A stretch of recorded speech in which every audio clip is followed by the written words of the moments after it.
I escaped the world's deadliest assassin orphanage in the messiest way possible. One transfer went wrong, and I stayed missing for 5 years. Grimwood House had raised me as its #1 human weapon, and 3 commands buried in my head still decided when I was allowed to fight. When they finally found me in Riverton, every killer they sent learned the same thing. Once somebody threatened my chosen family, nobody could stop me. I was Zane Archer, codenamed Apex. Later, 2 men pinned me in a hospital hall while a gunman aimed at my instructor. I broke both guards before he could fire again. Grimwood owned me then, so the 2nd command locked away my full training. But he threatened a Grimwood instructor, and the 3rd command ripped that lock open. So here's the question: who counted as my parent or owner when violence started? To understand why one threat could turn me loose, we need to go back 5 years, to Grimwood House on adoption day. A wealthy buyer entered the front hall and found a row of children crying for him. One little girl clung to another child, begged him not to leave her, and sold the grief hard enough to make the buyer smile. Then the heavy doors closed, the crying stopped, and she wiped her face because rehearsal was over. A nun stepped forward and criticized her tears for lacking conviction. The children answered by pulling knives from their sleeves, socks, waistbands, and one hiding place I still refuse to discuss near food. So yes, the orphanage was real. The orphans were real too. The wholesome adoption scene was the sales pitch for trained child assassins. Grimwood's director watched from the balcony in white robes, smiling like bad parenting had become a religion. He called them well-raised children, which was his polite little phrase for weapons trained to enter a home, earn trust, obey a buyer, and remove whoever that buyer disliked. The buyer chose a boy and handed him a photograph before they reached the car. The target was a stranger the child had never met, but a recognized parent's order was absolute, so the boy memorized the face and climbed inside without asking why. 3 commands controlled every Grimwood child. The 1st command required obedience to a parent's direct order. The 2nd blocked full trained or lethal output without authorization. The 3rd overrode both whenever that parent or current owner faced a credible threat. Grimwood demonstrated the system before the car left the district. The child noticed a dark sedan following them and warned his new buyer twice. The buyer dismissed him, ordered him to sit still, and kept talking about the target while ignoring both warnings. A minute later, the sedan rammed them through a roadside barrier and rolled the car into a ditch. Glass cut the boy's cheek, smoke filled the cabin, and the buyer's shoulder struck the door. The child could have escaped the wreck, but "sit still" remained the latest order, so he stayed buckled while 2 armed men climbed down the embankment. One attacker dragged the buyer outside and pressed a knife against his throat. The 2nd leaned through the broken window and raised a pistol at the child, who still didn't move. Then the blade touched the buyer's skin. The 3rd command activated. The boy tore through the belt, kicked the door into the gunman's face, and ripped the pistol from his hand. He fired once into the man's shoulder, drove him into the wreck, then crossed the ditch before the 1st attacker could turn. The knife came away from the buyer's throat, the child trapped that wrist, and the attacker's own blade ended the struggle under his jaw. The 2nd man tried to rise with his good arm. The child stepped on the pistol hand, took the dropped weapon, and finished the threat with 1 clean shot. 2 attackers, 2 different mistakes, and 1 terrified buyer finally understood what he'd purchased. Back at Grimwood, the director received the field report and looked proud enough to frame it. The customer was shaking, the car was destroyed, and 2 men were dead, but the product had protected its parent exactly as advertised. That counted as excellent service in a place run by lunatics. Soon after, another client rejected every child presented to him and asked for Grimwood's missing masterpiece instead. The director admitted #1 was officially listed as a defective product because, without a valid parent or qualifying threat, even the strongest assassin could be forced to swallow a beating. The contradiction made him embarrassingly excited. Grimwood's supposedly defective child was still the best infiltrator, fighter, and human weapon the place had ever produced. A transfer error had sent him to Riverton, and he'd vanished so completely that Grimwood could only recognize his work after somebody provoked him into using it. And while the director reopened every dormant search file, I was at Riverton High pretending my brain had gone missing with the paperwork. Liam Sutton was a quiet boy with thick glasses and the survival instincts of a dropped sandwich. Colton Briggs was the rich bully who'd turned Liam into a classroom scoring game because assigning numbers to punches was the closest he'd ever come to having a personality. That morning, Colton slapped Liam hard enough to knock his glasses sideways and awarded himself 120,000 points. His crowd cheered on command while Liam tried to breathe quietly enough to avoid becoming the next round. I shoved Colton away from him, the room swung toward me, and I immediately ruined the heroic image by asking whether touching the defending player earned bonus points. Colton slapped me across the face and announced 180,000. I nodded like he'd taught me something useful. New personal record. His friends laughed because I'd converted my own humiliation into their game, but one girl near the window stopped and watched my feet. She'd seen me cross the room before Colton's hand reached Liam, and now she noticed the slap hadn't moved me half a step. Colton caught her looking, hit the desk, and demanded another score from the room.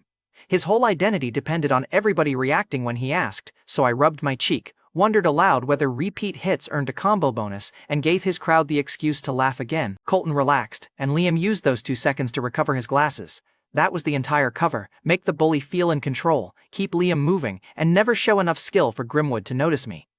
Look, I need you to appreciate how stupid this disguise was. Grimwood's greatest infiltrator had decided the safest civilian identity was a blonde idiot whose brain seemed to be charging somewhere else. It worked because Colton couldn't imagine anyone choosing to look weak. The second command still allowed ordinary movement, deception, and suppressed defense. It blocked the full training that would have turned Colton into a cautionary tale, so I absorbed the slap, pulled Liam away, and kept smiling while every part of me counted exits, weapons, and witnesses. After school, I dragged Liam toward the narrow storefront his mother ran 2 blocks from campus. Liam's snack bar sold spicy noodles, fried snacks, and enough cheap comfort food to keep broke students loyal. Liam begged me to leave because he'd spent months hiding the shop from classmates, but I smelled dinner and lost all moral strength. Martha Sutton stood behind the counter with flour on one sleeve and worry set between her eyebrows. She was Liam's only parent, and she lit up when her son arrived with somebody his own age. Liam tried explaining that friendship was a generous label for whatever we were. Martha ignored him, filled 2 bowls, added fried snacks, and asked whether I wanted more before I'd finished the first bite. I answered yes with the speed of a trained operative receiving a mission. Then I told Liam that hiding a mother this impressive from me was a betrayal. Martha laughed. Liam nearly inhaled a noodle, and I secured another fried snack while he was too embarrassed to defend it. Look, Grimwood taught many survival skills. Recognizing a superior dinner source was one of mine. Martha kept asking normal questions: where I lived, whether I studied, why my sleeves hid so many bruises, and I kept giving answers broad enough to stay safe. She didn't push and just refilled the bowl, which was harder to defend against than any interrogation. Then she told Liam that every friend of his was one of her children too. Martha meant it as a mother feeding hungry boys. She had no idea Grimwood conditioning listened to parental claims with the seriousness of a firing squad. I accepted the food, carried the bag she handed me, wiped the table when she pointed at it, and slowed down when she warned I'd burn my mouth. Liam watched me obey each tiny instruction with growing confusion. Those commands were already teaching the thing in my head who she was. For Martha, the evening proved Liam had finally brought someone home. For Liam, every plate exposed the poor little shop he'd tried to hide. And for me, the place smelled like dinner instead of disinfectant, which made leaving harder than any locked door Grimwood had built. After I left, Liam's shame turned on the safest person in the room. He snapped at Martha for telling me about the shop and asked why she couldn't stop embarrassing him. Martha went still, then apologized even though she'd done nothing wrong. Liam regretted it before the last word left his mouth. Grimwood had taught me how shame could disguise itself as survival, so I knew the look he wore when he walked upstairs. He wanted to turn around and apologize. His feet just wouldn't cooperate. Colton found the shop before Liam got that chance. The next morning, Colton entered class carrying a takeout bowl from Liam's snack bar. He'd paid for the food because humiliation hit harder when the victim recognized his mother's work. He placed the bowl on Liam's desk, mocked the cheap ingredients, and asked whether the whole family survived on pity tips. Liam kept his eyes down until Colton rubbed a filthy cleaning rag across his face. Then Colton threatened to visit Martha, dumped the noodles over Liam's uniform, and laughed while the sauce ran onto the floor. Liam grabbed a pen and drove it toward Colton's neck. For 1 second, the punch score king saw consequences approaching at desk height. Liam stopped himself because he feared becoming the violent monster Colton already called him, and that hesitation cost him everything. Colton slammed him into the desks and beat him for roughly 15 minutes while the others watched and nobody stepped in. Every time Liam covered his head, Colton kicked his ribs. Every time he tried to stand, Colton dragged him back by the uniform and demanded another apology for the pen. The worst part was Colton kept talking about Martha between hits. He promised to visit the shop, spill the food again, and show her exactly what kind of son she'd raised. Liam stopped fighting for himself at that point. He looked at the broken window behind him and understood that staying gave Colton unlimited time to keep hurting the one person he still loved. The fall could kill him, but staying meant Colton would keep going until that difference stopped mattering.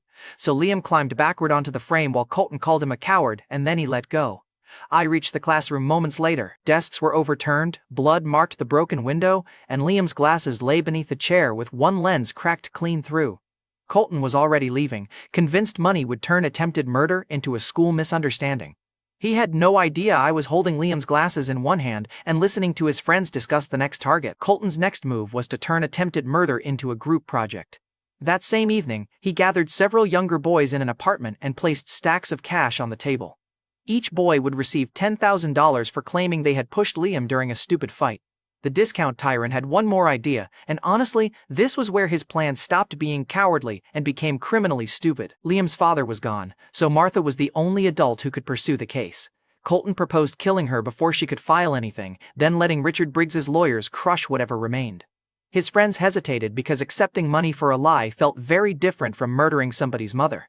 Colton insulted them, doubled the amount, and reminded them that his father owned enough people in Riverton to make witnesses disappear socially, financially, or literally. I heard the plan because I followed Colton's group after leaving Liam's broken classroom, so while they debated whether $10,000 was enough to ruin several lives, I reached Martha's apartment building first, wedged a fire extinguisher between the elevator doors, and sat halfway up the stairwell. Colton arrived with 5 boys, 2 metal bars, and the confidence of somebody who had never met consequences without his father standing between them. The elevator refused to move, so the group climbed the stairs and found me waiting beneath the emergency light. I held up Liam's cracked glasses. "Which one of you found the shop?" Colton tried to laugh, but his friends had already noticed the blocked elevator and the empty landings. They were thinking about exits now, which was progress. Colton claimed Liam had told him, so I asked again and tightened my grip on the glasses. The weakest nerve broke first. One boy admitted Colton had sent me for cigarettes, followed when I returned empty-handed and seen Liam arguing with Martha outside the shop. Playing dumb had protected my cover and led him straight to her door. Before Colton could silence the boy, somebody else blurted out the cash plan. Then Colton shouted that none of it mattered because Martha would be dead before midnight.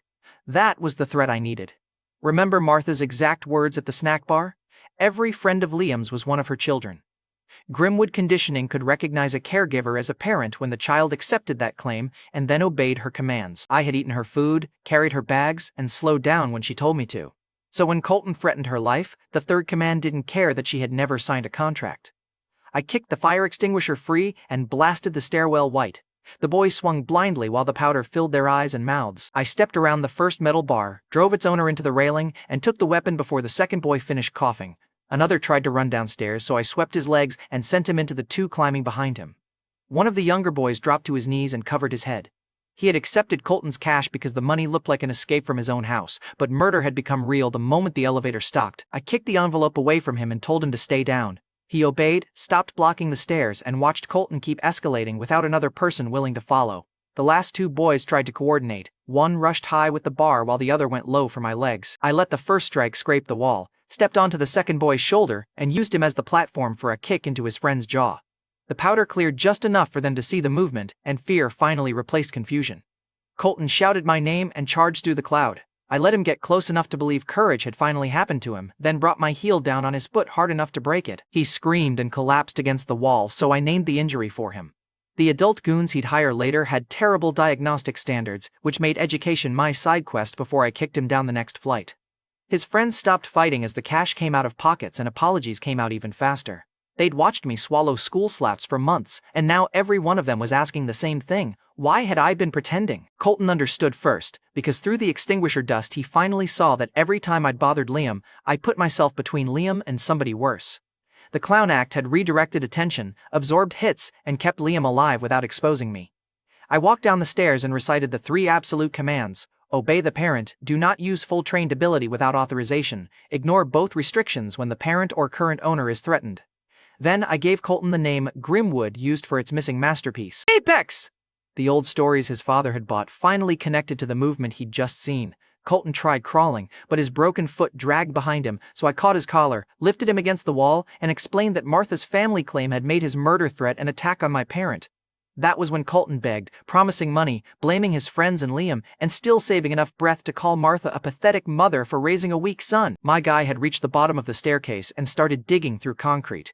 I drove his face into the railing. His nose broke, one tooth clicked down the stairs, and he still tried to curse Martha through the blood. So I broke the hand he'd used on Liam, dropped him beside the cash, and ended the lesson with one final kick that echoed through the landing. Nobody followed him after that, and his friends carried a new loyalty out of the building, fear, and by morning they couldn't say Colton's name without checking the hallway first. The victory exposed me immediately because one of Richard's local fixers called Ironclad Services, the Riverton logistics front Grimwood used for cleanup and surveillance. The report crossed an encrypted line and reached Director Von Sorrell, the holy lunatic running Grimwood House, with the first confirmed location of number 1 in 5 years. Vaughn celebrated the rebellion. He laughed, praised my initiative, and used the stairwell as proof that his favorite weapon was still perfect. 5 years earlier, I'd been assigned to a West Coast crime client, but a routing error sent me to Riverton instead, and I vanished before Grimwood could correct it. Then Vaughn ordered Sister Katerina Wolf to retrieve me alive. Katerina had trained me as a child, and favorite nightmare teacher still fit her better than any official title. She wore the calm nun robe until the order came through, opened it to reveal a tight combat suit and enough guns to start a border dispute, then asked whether alive still allowed creative damage. Vaughn reminded her that number 1 had to return breathing. Katerina looked disappointed and closed the robe again with the embarrassed irritation of a woman whose dramatic entrance had been wasted. Violence was the only thing she flirted with, and this assignment finally matched her enthusiasm. Meanwhile, Richard Briggs arrived at Riverton Medical Center to handle Colton's disaster. Before entering his son's room, Richard staged a public apology outside the hospital. He bowed to Martha in front of students and reporters, offered compensation, and performed grief with the polished face of a man who had paid people to practice regret for him. Martha refused the money because she wanted Liam safe and the truth known, and Richard's bow meant nothing while Colton's friends were still lying. A reporter near the ambulance asked whether Richard would let the investigation continue. He promised full cooperation while gripping the envelope hard enough to bend it. Behind him, 2 executives quietly stepped away from the cameras because they had seen that grip before and knew somebody would pay for the embarrassment. Martha told Richard that Liam was still unconscious and no amount of money could buy back the minutes Colton spent beating him. Several students heard her, including one of Colton's former followers, and the boy lowered his phone instead of recording. Richard had arrived expecting a poor mother to take the settlement and disappear. Her refusal turned his public bow into a public loss. The second she rejected him, Richard straightened. His voice lost the public softness, and his eyes moved over Martha's cheap coat, Liam's neighborhood, and the snack bar workers standing behind her. He saw every ordinary person there as dirt that had become inconvenient. Inside his black Maybach, Richard ordered his staff to demolish the block around Liam's snack bar through development pressure and to find the blonde student who had crippled Colton. The public apology had lasted 4 minutes. Rich men call that emotional growth. Richard then entered Colton's hospital room and demanded to hear exactly what happened. Colton described the 3 commands, my code name, and Martha's role between sobs. Richard slapped him across the bandaged face. The slap wasn't punishment for beating Liam or plotting murder. Richard was furious that Colton had left witnesses, cash, messages, and a stairwell full of people who could identify him. The corporate cleanup freak had raised a monster and was annoyed by the paperwork. That night, Richard sent adult security men after me. They found me near the snack bar, boxed me into an alley, and assumed size would solve everything. Martha hadn't given me a fresh violent order, and no recognized parent was under immediate threat, so the second command still blocked my full output. I could move, dodge, lie, and protect vital areas, but I couldn't release the training that would end the fight. The men noticed the restraint and got brave. One slapped me back and forth while another held my arms. Then their leader drove a boot into my knee and asked whether the legendary assassin needed an adult to teach him manners. I shifted enough to protect the joint, so he made the punishment uglier. 2 men pinned me against the wall, twisted my arm behind my back, and stomped down on the shoulder until it came out of the socket. The whole crew laughed at the sound, slapped me again for refusing to scream, and congratulated themselves for breaking Grimwood's greatest weapon with ordinary muscle. You already know their mistake. Permission was the only restraint, and pain had fooled them into thinking they'd found it. They left me beneath the alley light with one arm hanging wrong and a warning to stay away from the Briggs family. Their leader took a photograph for Richard, who looked at my slumped body beside Colton's hospital bed and finally relaxed. That confidence lasted until their car reached the end of the block. I braced my hand against the brick and drove the shoulder back into place. The joints slammed home, pain shot down my arm, and I rated their work as a correct dislocation with embarrassing follow-through. Inside the departing car, one goon looked through the rear window and saw me standing. He told the others I'd reset the shoulder myself, but they kept laughing because turning around would mean admitting the blonde kid had reset his own shoulder. I stood, rolled the arm once, and turned toward Liam's snack bar. Martha was already in the doorway. She had seen enough of the bruises to understand that somebody had hurt me, and her anger landed before I could invent a lie. She pointed inside and ordered me to sit down, eat, and let her look at my shoulder. The commands in my head accepted every word. Martha pulled me into Liam's snack bar, sat me beneath the brightest light, and started cleaning the blood from my face. I tried telling her the other guys looked worse, which was technically false because the commands had prevented me from making that happen. She ignored me, ordered me to drink water, and told me to finish the noodles before they went cold. I obeyed both commands because Grimwood had designed absolute obedience for assassinations, and Martha kept spending it on dinner. Honestly, I had no complaint, and then the hospital called to report that Liam had survived surgery, but the doctors couldn't promise when he'd wake or how much damage the fall had caused. Martha thanked the nurse, set down the phone, and kept one hand on the counter because her knees had stopped cooperating. She'd held herself together through Colton's attack, Richard's fake apology, and the sight of me arriving bruised. The surgery update cracked the last support. Martha covered her mouth and wished she could tear apart every person who'd hurt her son. She named Colton, the boys who watched, the adults who vanished, and Richard with his polished little bow. Her voice broke on Richard because he'd looked straight at her pain and tried to price it. Then she knocked a bowl from the counter and apologized for losing control. I caught it before it hit the floor. Grimwood listened to intent, and Martha meant every word. By the time she ordered me to sit down again, the first command had already authorized the retaliation. So I carried the bowls to the sink because I still had standards, told her I needed air, and left before she could narrow the order. Briggs Development was holding a quarterly profit banquet that night inside its own headquarters. Richard's executives had filled the ballroom with champagne, glass tables, expensive suits, and speeches about urban renewal. In plain English, they were celebrating how much money they had made pushing poor people out of neighborhoods like Martha's. I entered wearing a waiter's uniform and carrying a tray. The first guard recognized me near the stage and reached beneath his jacket. I let Richard begin a speech about responsible growth, waited until the guard grabbed my shoulder, and smashed a bottle across his face before the second sentence reached the microphone. The room finally paid attention, and Richard shouted for security while I flipped the tray into another guard's throat. A wine glass shattered under my palm, and the broken stem became enough of a blade to make 3 men reconsider closing distance. Then I sent a fork through the sleeve of a fourth guard and pinned his arm to the table. You guys see why banquet halls worked for me. Every rich person had surrounded himself with polished objects and assumed none of them could become a weapon, which was adorable confidence. The guards rushed in waves because Richard kept screaming that I was one injured teenager. He'd watched adults dislocate my shoulder and learned the wrong lesson. Permission had restrained me, and pain never had. The first wave tried to surround me between the round tables. I kicked a serving cart into the nearest guard's knees, caught the next one by his tie, and used the expensive silk to pull his face into the ice bucket. When somebody grabbed the cart from behind, I released it, stepped aside, and let his own momentum carry him through the dessert display. Richard's guests changed their opinion of me with every broken table. I started as a disruptive waiter, became an armed intruder, and turned into proof that Richard had invited them into a building with a problem he'd hidden from his own executives. The whole room began abandoning him at once. A vice president crawled behind the stage deleting demolition messages, while the men nearest the exits shouted that their families had nothing to do with Richard. He watched loyalty disappear from the podium before I even reached him. I pulled a tablecloth, dumped silverware across the floor, and yanked 2 charging men into each other. Then I kicked the overturned table forward and rode it through the next line of security, scattering chairs and executives together. One of the men who had dislocated my shoulder recognized me. He grinned, announced that his crew had already broken my arm once, and reached for the same joint. I caught his wrist and explained that they had dislocated the shoulder, which is a different injury.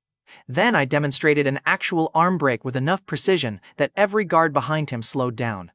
The man's scream crossed the ballroom, and the executives who'd been filming Richard's speech put their phones away and started backing toward the exits. His security budget had folded in under a minute, and nobody wanted to be the next line item. Richard drew a handgun from beneath the podium and fired. The first shot struck the champagne tower and showered his own executives in glass. The second punched through the company banner. A guard shouted for him to stop because Richard was now doing more damage to the room than I was, but humiliation had already taken over his trigger finger. I tipped the glass table, let the shot crack through it, and closed the distance while he kept pulling the trigger. His aim got worse with every step I took. The last round passed beside my ear, and I took the pistol from him so gently that the humiliation did more damage than the disarm. Richard demanded to know which gang had sent me. He named rivals, unions, and families with more money than sense. So I slapped him across the face and told him the organization responsible for his evening was Liam's Snack Bar. The whole ballroom went quiet for 1 clean second. Richard had mocked Martha's shop as a filthy little hole. Now his executives were crouched under tables, while the blonde waiter standing over him proudly claimed that same shop as his crew. It was extremely petty, completely correct, and worth the 1 clean second of silence it bought. He called Martha's business worthless and tried to reach for the dropped gun. Richard reached for the gun one last time, and the chandelier above the stage gave me the answer. I picked up Richard's pistol, fired into the support chain, and stepped aside as the entire thing came down. The chandelier hit the stage with Richard under it. The impact killed the stage lights and buried Richard beneath twisted metal, shattered glass, and his own company logo. His assistants screamed for help, but the executives who cheered his development plans kept crawling toward the exits while the last support cable snapped above the wreckage. His bodyguards abandoned their positions too, because Richard's paycheck was now buried under several £100 of luxury lighting. I didn't check for a pulse and only told the wreckage that Richard and Colton were the same kind of trash, then walked out while the alarm system finally decided to contribute. Across town, Grimwood's next move was already entering Colton's hospital room in a nurse's uniform. At Riverton Medical Center, Colton woke to a nurse adjusting the drip beside his bed. She was far too glamorous for a normal night shift, which should have been warning number 1. Warning number 2 was the syringe she held after locking the door. She pushed in half the dose and stopped. The drug made every broken bone and bruised nerve start shouting at once, while the rest of the syringe promised something worse if Colton kept wasting her time. Then the nurse pulled off the wig, peeled away the thin face mask, and became Sister Katarina Wolf. My nightmare teacher handled disguise, interrogation, torture, and combat because Grimwood believed specialization was for organizations with healthy staffing policies. Colton tried bargaining with his father's money. Katarina touched the needle to the line again and explained that a full dose might stop him before he answered, so he should make the half-dose count. He gave her my name, the apex code, Martha's role, and every stairwell detail before her thumb moved another inch. Katarina left him trembling and went straight to the ruined Briggs headquarters. The arm injuries matched Grimwood technique, the improvised weapons matched my habits, and the shot through the chandelier chain had the precision she remembered from training. She called Director Vaughn and reported that number 1 had used full ability without any known buyer. Vaughn laughed first, because his favorite weapon had flattened a corporate banquet. Then the business problem reached him. If I could ignore the commands, every rich client who'd purchased a well-raised child would start wondering which direction the weapon might turn. So Vaughn changed the mission from retrieval to verification. Katarina had to find whoever was authorizing me, test the bond under pressure, and bring me home only after she understood which commands still held. Ironclad would support the surveillance, but the proof had to happen in front of her. The next morning, Katarina walked into Riverton High disguised as a teacher, carrying forged records, a stack of worksheets, and a lesson plan she'd read once in the parking lot. Grimwood could fake a resume better than most adults could write one. She expected the legendary Apex to sit in the back radiating danger. Instead, she found a heavyset classmate kicking my chair, jabbing me in the shoulder, and enjoying the fact that I kept laughing instead of fighting back. Katarina watched my face while the boy kicked again. My mouth stayed loose, but my eyes tracked his balance, the desk corners, and every exit.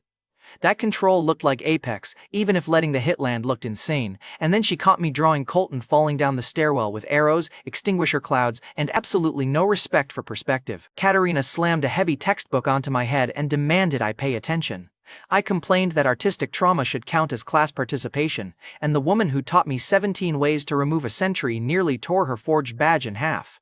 The class laughed at me, but the heavy-set boy who'd been kicking my chair stopped. He'd seen the book land, watched my eyes stay calm, and decided there were easier people to bother. Katarina noticed that tiny retreat, which pushed her suspicion back toward certainty. During the break, she locked herself inside the faculty restroom and stared at the teacher's face in the mirror. She'd seen my eyes, reflexes, and terrible sense of humor, yet the number 1 she remembered would never have volunteered for that much public humiliation. For several minutes, my own former instructor genuinely wondered whether Grimwood had found the wrong blonde idiot. So after class, Katarina changed disguises again. The teacher went into the restroom, and a student in a different wig and uniform came out, backpack over one shoulder and irritation all over her face. She followed me through the hall while I stole food from 2 classmates and carried enough lunch containers for one person with no dignity. And look, if the world's deadliest combat nun needs 3 outfits in one morning just to understand your lunch plans, the cover is doing something right. The identity of whoever authorized the banquet remained hidden, and every clue pointed toward the place where I carried all that food. So she followed me off campus, and the next test would aim past me at the woman who kept feeding me. Katarina followed me from Riverton High to Liam's snack bar and took a seat where she could watch Martha without looking obvious. The disguise was good, but Grimwood had trained me to notice people who scanned exits before menus, and my favorite nightmare teacher still carried herself like every chair was temporary cover. Martha brought over the shop's hottest noodles and told me to eat before they got cold. I obeyed immediately, while Katarina ordered the same dish because she assumed the food was part of some coded test, then took one bite and discovered Martha had accidentally weaponized chili. Her eyes watered as her hand tightened around the spoon. I gave Martha a cheerful thumbs up while my own fingers shook beneath the table, because the first command required obedience and dignity was never included in the curriculum. Why did I keep eating? Because Martha had told me to finish, and a command from a recognized parent didn't stop being absolute because the seasoning had declared war. Katerina watched me obey simple food instructions, carry boxes when Martha asked, and step aside whenever she told me not to block the aisle. The pattern answered her question because the conditioning treated Martha as authority, far beyond simple affection. She tested the conclusion with smaller bait first. Katerina reached for the hot sauce, and Martha told her not to add more until she tasted the broth. Katerina ignored the advice because Grimwood instructors had never learned humility around condiments. One spoonful later, she was sweating through the disguise while I continued eating under command. Martha noticed both of us suffering and brought milk. She ordered me to drink mine, so I did. Katerina refused hers on professional principle, lasted another 10 seconds, and grabbed the glass without being asked. The contrast made her furious. Martha could control the most dangerous child in Grimwood with one ordinary sentence, while Katerina needed weapons, disguises, and a ruined digestive system. So Katerina tested the third command when Martha turned toward the kitchen, and Katerina lifted one chopstick between 2 fingers and flicked it toward the back of her neck. I caught it inches from Martha's skin. Martha never saw the throw, so I smiled, claimed I had caught a falling utensil, and grabbed Katerina by the wrist before she could try again. Then I dragged her into the alley behind the shop, while Martha complained that neither of us had finished eating. The second the door shut, Katerina dropped the teacher voice. She called me Apex, demanded I return to Grimwood, and drove her elbow toward my ribs before I could answer. I blocked, twisted, and asked why the organization had lost me in the first place. Katerina used my question to hook my ankle and slam me onto the pavement. She had always been like that. You could ask for emotional closure, and she would give you a concussion with excellent posture. I rolled beneath her follow-up kick, caught the hem of her teacher coat, and dragged her into the trash cans. She came out with a bottle cap stuck to one sleeve and enough wounded dignity to power the next attack. Then she tried the old training rhythm: high strike, false retreat, hidden blade from the left cuff. I knew the sequence because she had used it when I was 8. I trapped the blade between my palms, bent it away, and asked whether Grimwood had updated any of its lessons during my absence. Katerina answered by kneeing me in the stomach. That was a yes in her dialect. She followed with the same shoulder feint that had once broken 3 trainees' noses. I stepped aside, let her fist bury itself in the brick, and reminded her that I'd been the student who made her stop using that lesson. The grin she gave me was far too proud for somebody currently trying to drag me back into captivity. Then she ordered me home, and the words opened one locked piece of memory. For a second, the alley disappeared and I saw an unidentified woman crouching beside me years earlier, telling me I needed a name Grimwood hadn't chosen. She gave me the surname Archer, touched my hair, and vanished before the memory showed her face. Katerina saw the hesitation and reached for my collar. I answered with a headbutt that split her lip, vaulted onto the fire escape, and crossed the rooftops before she recovered. That fragment gave me a surname and nothing else. I still didn't know who the woman was, why she'd chosen Archer, or what had happened around the transfer. Back in the alley, Katerina wiped blood from her mouth and smiled. She was angry, proud, and far too pleased that I had hit her properly. Then she called Director Vaughn and confirmed 2 facts. Apex remembered her, and Martha's authority was real. Director Vaughn approved the first custody method. If a recognized parent voluntarily dismissed the child or ordered him back, Grimwood could reclaim control without killing anybody. Katerina considered that the civilized option, which tells you how low the bar sat. The next afternoon, Katerina arrived at Liam's snack bar, disguised as an older woman claiming to be my biological mother. Gray hair, worn gloves, trembling hands, she'd built the whole guilty parent package. Martha invited her inside, and Katerina described a son who'd run away, rejected reconciliation, and needed to be ordered home for his own good. Then she glanced at the spicy noodles and made the lie personal. She claimed I'd never been able to handle hot food, accused Martha of forcing me to eat it, and said my obedience made me too frightened to complain. That one detail hit Martha because she'd watched my hands shake over the bowl. She pulled the hot broth off the counter, apologized for making me finish it, and asked why I'd never told her. Katerina answered for me. I was too conditioned to complain, which meant Martha's kindness had become another order I couldn't escape. For one dangerous second, the guilt worked. Martha looked toward the kitchen and nearly formed the command Katerina wanted. Then she noticed how closely the stranger was watching her mouth, waiting for the exact words instead of worrying about the boy. Those words would move. Martha looked back at her and asked one plain question. If she knew spicy food hurt me, why had she never been there to feed me anything else? Katerina tried returning to the runaway story. Martha cut her off and explained that I'd arrived hungry, slept wherever I could, hid injuries, and looked shocked whenever somebody saved food for me. A real mother would have noticed those things before another family did. Knowing one weakness didn't prove care, it proved this woman knew where to press. Then Martha held the door open and refused to send me anywhere with somebody who'd learned how to control me without ever learning how to protect me. Her voice shook, but the answer didn't. Katerina had entered expecting guilt to win custody. Instead, a snack shop owner judged her parenting so brutally that the elite operative forgot half her prepared lines. No joke belonged in Martha's part of that moment. She didn't know what Grimwood's rules called her. She only knew a boy kept arriving hurt, and the woman claiming motherhood had never bothered to care. The first method failed, so Director Vaughn authorized the second before Katerina reached the end of the block. If a recognized parent died, ownership reverted to Grimwood House. The polite custody performance was over, and now they would remove Martha. I expected that escalation, so after the fake mother left, I stayed close enough to shadow Martha without making her feel watched. She went to a supermarket that evening for cooking oil and vegetables, while I followed from the roofs and service alleys. Katerina had arranged a small explosion near the store entrance, pulling customers and security toward the smoke while Martha bent beside a crying child who looked separated from his family. From behind the freezer aisle, Katerina used the distraction and fired one suppressed round at Martha's back. I stepped between them and caught the bullet on a cast-iron frying pan taken from a display. The impact numbed my hand and punched a crater into the metal, but the round stayed out of Martha. Katerina stared at the pan while I admitted the move came from a video game. That annoyed both of us for completely different reasons. Martha turned at the sound, so I shoved the pan into a cart and told her a shelf had fallen.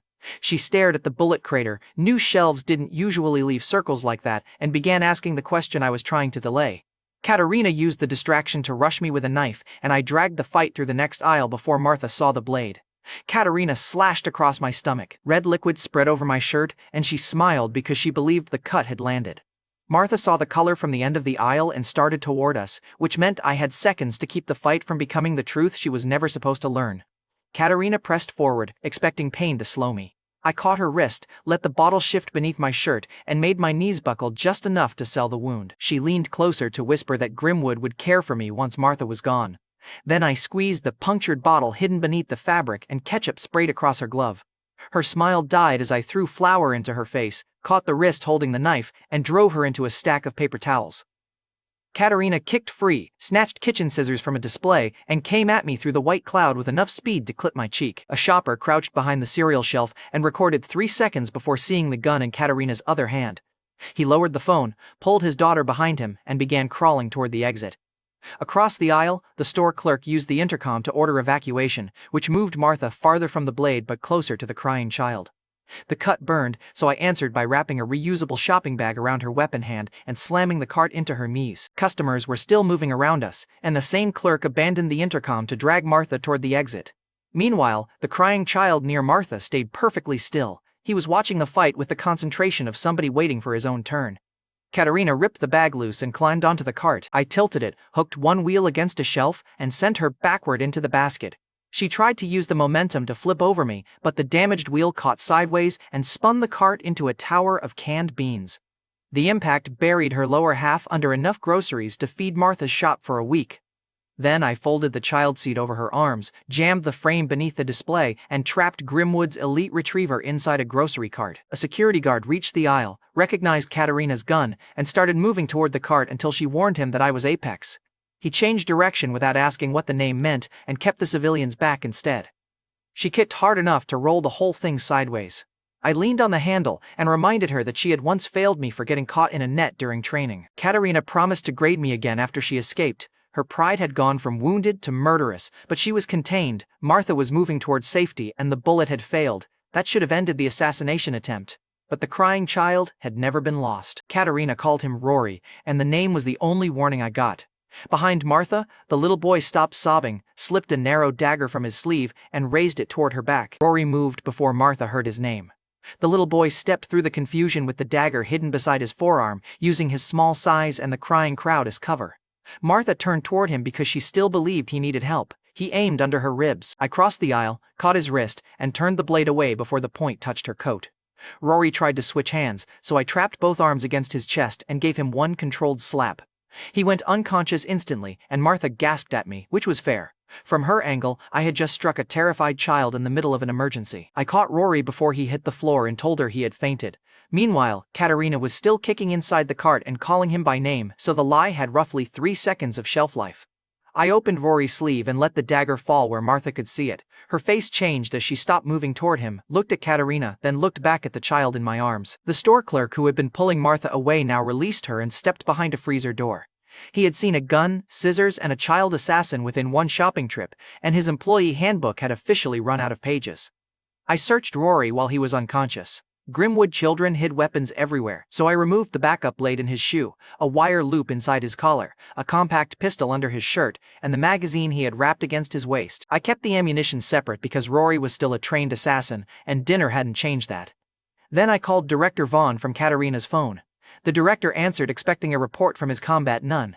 Instead, he heard me explain that Rory had attempted to kill my parent under Grimwood orders that made every operative involved in the attack a qualifying threat beneath the third command.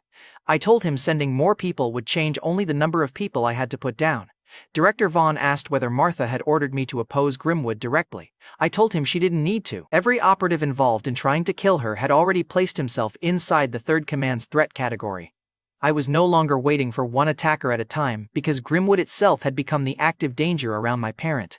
On the other end, the staff around Vaughn stopped moving. A clerk lowered the recovery order she'd been writing, and the guards nearest the door quietly checked whether Martha's name now made them part of the threat. Grimwood's proudest control system had classified the institution as prey. Director Vaughn understood it too, and that was exactly why he was delighted. He laughed so hard he had to sit, praised my interpretation of the rules, called me his favorite little weapon, and promised Grimwood would never abandon me again. The staff heard a declaration of war. Vaughn heard proof that his masterpiece was still improving. From that call onward, every Grimwood operative who approached Martha entered my threat list. Martha wanted police, doctors, and explanations. I gave her the shortest version that would keep her moving. The child had been used by dangerous adults, the woman in the cart was one of them, and staying inside the supermarket would bring more trouble. Martha looked at Rory's sleeping face and asked whether he had eaten. Of course she did, so we moved to a closed food counter near the back while the crowd cleared. I woke Rory with the smell of hot fried snacks and held the plate just beyond his reach. He opened one eye, checked his missing weapons, and immediately pretended not to be hungry. Then his stomach betrayed him loud enough for Martha to hear. She pretended not to smile, which only made Rory glare harder. Assassins lie worse with sauce on their faces, so I handed him one piece and asked whether Katarina had promised disposal if he failed. Rory chewed, claimed the food was terrible, and reached for a second piece before finishing the insult. I held the plate out of range until he admitted it was good. Rory upgraded the review from acceptable to delicious with the speed of somebody negotiating for his life, then tried to snatch 3 pieces at once. I blocked him with the tray and reminded him that civilized people pretended to have limits. Martha looked at both of us and realized she'd collected 2 identical freeloaders from different generations of Grimwood. Katarina finally broke the cart loose by kicking the display sideways. She emerged covered in flour and ketchup, saw Rory eating beside me, and looked more insulted by the meal than by her defeat. I returned the child as agreed because keeping him by force would give Grimwood another excuse to attack Martha. Katarina grabbed Rory by the collar, called him defective, and demanded to know why he had failed against an unarmed woman. Rory tried to explain that I had intercepted before he reached stabbing distance. Katarina cut him off and asked whether excuses protected owners. She knew the question hurt because 4 dead owners followed him through every evaluation. The child's shoulders tightened, his eyes dropped, and even Martha understood that the woman was punishing him for surviving. I took Katarina's wrist off his collar. She warned me he was still on an assassination order. I told her I knew, and Rory's eyes flicked up because nobody had ever acknowledged his danger while still objecting to his abuse. Rory's face went blank as the warmth from the food disappeared under training posture, and the child who had been arguing over fried snacks became property again. I stepped between them and told Katarina to ask the question correctly. She scoffed, so I asked Rory whether the meal had been delicious. He looked at Katarina, then at Martha, and admitted it had. For 1 second, Katarina lost Rory's attention. Martha saw a hungry child instead of a weapon, and Rory learned that honesty could earn food without earning pain. Quick thing before you judge Rory's next choice. 4 different owners had died while he was assigned to them, and Grimwood blamed the child every time. Nobody there cared why the adults died. They cared that the same weapon kept coming back without a buyer. Director Vaughn had stood over Rory and asked why anyone should purchase a child who couldn't keep a parent alive. Rory begged for one more assignment, promised he could still be useful, and accepted the retrieval mission because refusing meant disposal. That fear was still sitting inside him at the supermarket. Katarina knew it, so she called Rory already disposed and offered one final chance. Stay near me, enter Martha's home, and kill her when I lowered my guard. Grimwood was good at making disposal sound generous. Katarina then told me Rory could come with me for dinner because she was honoring our temporary deal. In reality, she was placing a hidden assassin inside Martha's home while preserving the appearance that she had backed down. Rory and I both understood the tactic, while Martha knew only that an abandoned child had nearly killed her and still looked terrified when the armed woman raised her voice. So why take a live assassin home while his order was still active? Because leaving Rory with Katarina meant disposal or another attack, and keeping him close gave me one chance to interrupt both. I threatened to break Katarina's cart record if she approached Martha again, took Rory by the hood, and walked him out. Rory complained that he wasn't a dog. I reminded him that dogs usually showed more gratitude after being fed. He called me a freeloader, which was rich coming from the boy heading home for his second free meal. That evening, Martha opened the door to Liam's apartment and welcomed Rory before I finished explaining why he was there. She gave him slippers, pointed out the bathroom, and asked whether he wanted an omelet. Rory looked at me because Grimwood had never trained an answer for unconditional hospitality. I told him to choose quickly before I ate his share. He chose the omelet, and Martha sent us to Liam's room while she cooked. The room held schoolbooks, cheap headphones, a basketball he rarely used, and photographs of a boy who had once smiled without checking who might punish him for it. Rory touched the headphones and asked what tactical purpose they served. I told him people sometimes used objects for enjoyment, which sounded ridiculous coming from somebody who had weaponized a frying pan 2 hours earlier. He found Liam's school schedule taped beside the desk and stared at all the ordinary obligations, math test, laundry, help at the shop. Grimwood schedules had contained target names and disposal reviews. This one contained a reminder to buy milk. I stood there longer than I meant to. Grimwood had given me weapons, languages, escape routes, and a #1 tattoo. Liam had a desk scarred by homework, a blanket his mother had probably chosen, and a drawer full of useless little things nobody would ever grade. I wanted that ordinary room more than I had ever wanted, Richard's penthouse, weapons, or money. The worst part was Liam should have been there complaining that I touched his stuff. Rory found a stack of old game cards and asked what tactical value they had. I told him the value was wasting an afternoon arguing over fake monsters, which sounded ridiculous and wonderful at the same time. He turned one card over twice, still searching for the hidden mission. Then he asked why Martha kept possessions belonging to somebody who couldn't currently help her. The question cut through the warmth because he meant it sincerely. At dinner, Rory praised the omelet before remembering he was supposed to be difficult. Then he asked Martha whether family was just the name for useful people who stayed together. Martha told him family stayed when usefulness disappeared. Rory challenged the answer by asking whether Martha would keep feeding me if I became weak, whether she would still want Liam if he never recovered, and whether family survived failure without a contract forcing it. Martha answered each question with the same calm certainty. She would feed us, wait for Liam, and keep the door open because those choices came first. The certainty frightened Rory more than anger would have. Grimwood rules had punishments, thresholds, and owners. Martha was offering a bond he couldn't measure, which meant he couldn't control the risk of losing it. Rory pointed toward Liam's empty chair and asked what use a hospitalized boy had. He called Liam a burden, then added that Grimwood would have disposed of someone who failed that badly. Martha's hand tightened around the serving spoon. I saw the hurt before she hit it, and Rory saw only a rule he still didn't understand. So I grabbed the back of his shirt and dragged him away from the table before he could keep digging. He kicked, called me a hypocrite, and demanded a real answer. Behind us, Martha placed an extra plate beside Liam's empty chair anyway. Rory watched her set it down, said nothing, and kept Katarina's assassination order buried behind his blank face. That night, Rory waited until Martha's apartment went quiet. Martha sat alone in Liam's room after cleaning the kitchen, holding one of his old shirts against her chest and staring at the empty bed. Rory watched from the doorway with a pistol hidden behind his leg. He'd spent 20 minutes moving through the apartment without making a floorboard complain. He checked my breathing twice, waited until the refrigerator motor covered the slide of the pistol, and chose an angle that kept Martha between him and the hallway. Grimwood had trained the attempt perfectly, but the target had tucked a blanket around him before going to mourn her son. Katarina's order was still active. Killing Martha would make Rory useful again, and failing would send him back to the people who'd already threatened disposal. He raised the gun, and Martha heard the movement, turned, and found a child aiming at her heart. She didn't scream or reach for a weapon. She asked whether he'd had a nightmare. Rory's finger stopped as Martha set Liam's shirt on the bed and kept both hands where he could see them. She asked whether Katarina had frightened him, whether he wanted water, and whether the gun felt too heavy. Every question treated him like a scared child instead of a threat, which made the trigger harder to pull. He'd killed before by entering guarded rooms in tears, waiting for adults to kneel, and striking during the hesitation. Nobody had ever fed him, given him slippers, offered a special omelet, then looked at his gun as if his fear mattered more than her own. The muzzle shook while Rory tried forcing the training posture back into his shoulders, but Martha saw the movement and told him he could put the weapon down without explaining anything tonight. He couldn't pull the trigger, and that failure terrified him more than Martha did. Grimwood would call the hesitation proof that he was defective, so Rory searched for another result he could take home. Killing me would remove Martha's protector and make the mission look unfinished instead of failed, so he turned the gun toward the hallway. I'd been standing there, waiting for that exact choice. Rory snapped that I'd ruined everything and pulled the trigger. Click. His face was beautiful as he checked the weapon, pulled again, and got the same empty sound, so I opened my hand and let all 15 rounds spill across the floor. I'd removed them while he was unconscious at the supermarket. A loaded magazine weighed about 4 ounces more than the empty one in his hand, and a trained assassin should have noticed. Why didn't he notice? Martha had fed him until his entire brain was busy surviving an omelet. You can train a child to spot poison, but second dinner remains an advanced technique. Rory threw the empty pistol at my face and drew a thin blade from behind his waistband.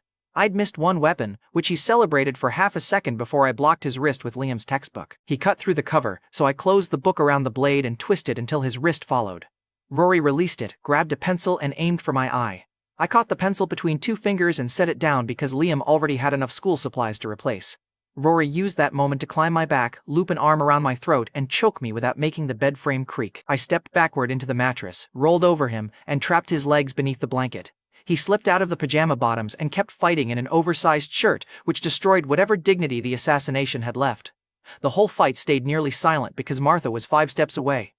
Rory kicked off the wall, came over the desk fast enough to knock the lamp sideways, and drove another blade toward my shoulder. I caught him in the blanket, rolled him across the bed, and pinned his weapon hand beneath a pillow. He twisted free, whipped Liam's headphone cord around my wrist, and used the rolling desk chair to pull me toward the bed frame. I let the chair come, stepped over it, and sent Rory spinning into the laundry basket without enough noise to wake the neighbors. The basket tipped, socks went everywhere, and the tiny assassin emerged wearing one of Liam's shirts over his head. He bit my wrist, so I called that unsanitary, tightened the blanket around his legs, and reminded him that toys usually didn't come sharpened for arteries. Rory answered by kicking the lamp at my head, then reached for the fallen pencil again because Grimwood had raised him to treat stationery as a weapons cabinet. Martha entered at the exact moment I had him face down on the carpet. She saw Rory struggling beneath me, grabbed the nearest hard object, and hit me across the back of the head with a book. I released him because the first command didn't require a second reminder, while Rory rolled away, hid the blade, and instantly became the wounded little brother. Martha demanded to know why I was attacking a child in the middle of the night. I told her he'd started it. Rory nodded with the innocence of a boy who'd pointed a gun at her 30 seconds earlier. Then Martha put one hand on each of our heads and told us brothers didn't try to kill each other under her roof. That word stopped Rory harder than my grip had. Martha named me the older brother, and Rory the younger one, then ordered us to clean the room, apologize, and sleep before she found a heavier book. Rory tried rejecting the label, so she asked whether he'd eaten her food, slept under her roof, and fought with me over something stupid. He admitted all 3 through clenched teeth, and Martha decided that was enough for one night. I apologized first because the command required it. Rory mumbled his apology so quietly that Martha made him repeat it, and the second version came out louder and angrier, but it was still the first apology Grimwood hadn't extracted with pain. So the assassination attempt ended with me picking bullets off the floor while Rory folded a blanket and kept glancing at Martha like she'd spoken a language nobody at Grimwood knew. Martha brought him the last piece of omelet before bed and told him the kitchen stayed open if he woke hungry. Rory accepted it with both hands, then spent several seconds staring at the plate because Grimwood had never given food after failure. I didn't explain the difference. Martha had already shown it. The next morning, another disguise knocked on Martha's door. Sabine Kerr arrived claiming to be Rory's older sister. She was a separate Grimwood operative from Katarina, and where the combat nun preferred guns and broken furniture, Sabine preferred cameras, rumors, and a smile that made people lower their guard. Rory recognized her immediately, while Martha didn't, and Sabine hugged him, apologized for losing him in the supermarket, and produced a cracked phone to support the story. Rory played along because refusing would only make Grimwood take him by force. Martha grilled Sabine about leaving a child alone near an explosion. Sabine blamed the crowd, the dead phone, and panic, while Rory confirmed just enough details to keep the extraction peaceful. Martha still made her explain where they lived, why Rory had no coat, and how an older sister had lost a child carrying scars she hadn't noticed. Sabine answered smoothly, but each question tightened the smile by half an inch. I told Sabine the sibling performance deserved an award. She called my civilian act uglier than the monkey drawing on Liam's wall, then quietly told Rory to stop staring at the omelet container like it contained state secrets. We argued over who'd embarrassed Grimwood more, while Rory stood between us judging both sides, which was fair. Sabine guided him toward the door, but Martha stopped them long enough to invite Rory back for a special omelet whenever he wanted. His face stayed blank while his feet slowed at the threshold. He looked back once, and Sabine saw exactly how much the invitation mattered, then took him away before Martha could make another ordinary promise Grimwood didn't know how to compete with. Later that morning, Martha entered the principal's office expecting an update on Colton's punishment and Liam's medical leave. The principal placed a folder in front of her, and the first photograph showed me standing among the students accused of hurting Liam. Sabine's edit had removed the extinguisher cloud, cropped out the money and weapons, and left me above Colton with larger boys behind me. The image made protection look like leadership, and Martha's face lost color before the principal finished explaining the accusation. He added one frightened statement claiming, "I controlled Colton and ordered the original attack." Martha challenged him, asking why a gang leader would keep visiting Liam, carry groceries, and eat every meal she put down. The principal answered that control often looked like kindness before the victim understood it. Martha closed the folder instead of defending me again, and the principal took that silence as agreement. He had a photograph, a witness, and no parent he could call for me, so he treated the accusation as proven. To see how the file reached his desk before noon, we need to back up a few hours, to Grimwood House before Sabine knocked on Martha's door. Director Vaughn had rebuked Katerina for trying to kill Martha after promising Richard a controlled retrieval. Murder didn't defend him, disobeying an order threatened the religion holding his business together. Then he assigned Sabine the non-violent operation. Direct force had made Martha defend me, so Vaughn wanted Sabine to poison the bond until Martha used her own authority against me. The final dismissal had to come from Martha, or the ownership transfer wouldn't hold. Katerina argued that one cleaner assassination attempt would solve everything. Vaughn reminded her that she'd lost to a frying pan, ketchup bottle, flour bag, and grocery cart in one evening, then asked whether she planned to lose to the frozen food aisle next. Sabine drank her coffee while the combat nun considered whether murdering a coworker inside headquarters counted as insubordination. Sabine accepted because physical strength couldn't protect Martha's trust. She'd already seen Martha protect me from a fake mother. Now she intended to make that same love feel like evidence of manipulation. That assignment explained every little movement during the sister visit. Whenever Sabine lifted her phone, she photographed a reflection, family picture, or the way I obeyed Martha without hesitation. She left the apartment with Rory and enough real material to build a convincing lie. By afternoon, edited images and overlapping rumors were moving through Riverton High.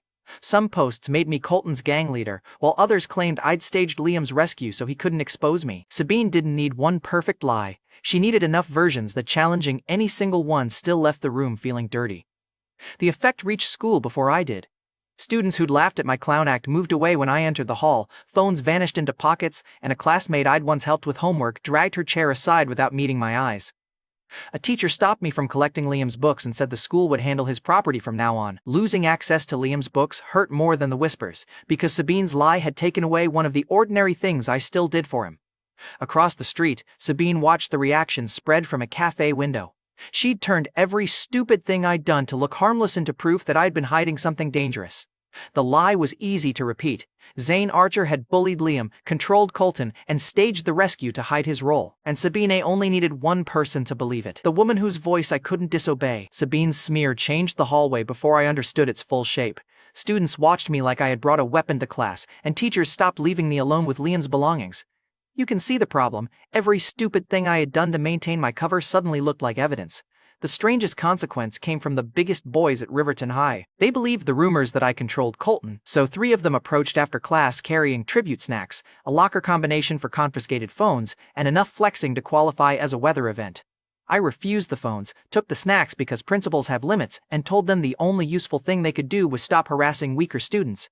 They heard leadership wisdom, and within an hour, they were escorting freshmen through the halls and telling everybody Apex had changed the rules, which looked absolutely terrible to the one person I needed to trust me. I told them to stop shaking down younger students and stay where I could see them. They heard that as a gang order. By lunch, I had an accidental crew of broad-shouldered teenagers following me through campus and blushing whenever I called them useful. They even caught one of Colton's old followers cornering a freshman and dragged him to me for judgment. I told the kid to apologize and return the lunch money, which he did in front of half the cafeteria. The freshman walked away safer, while everybody watching became more convinced I controlled the school.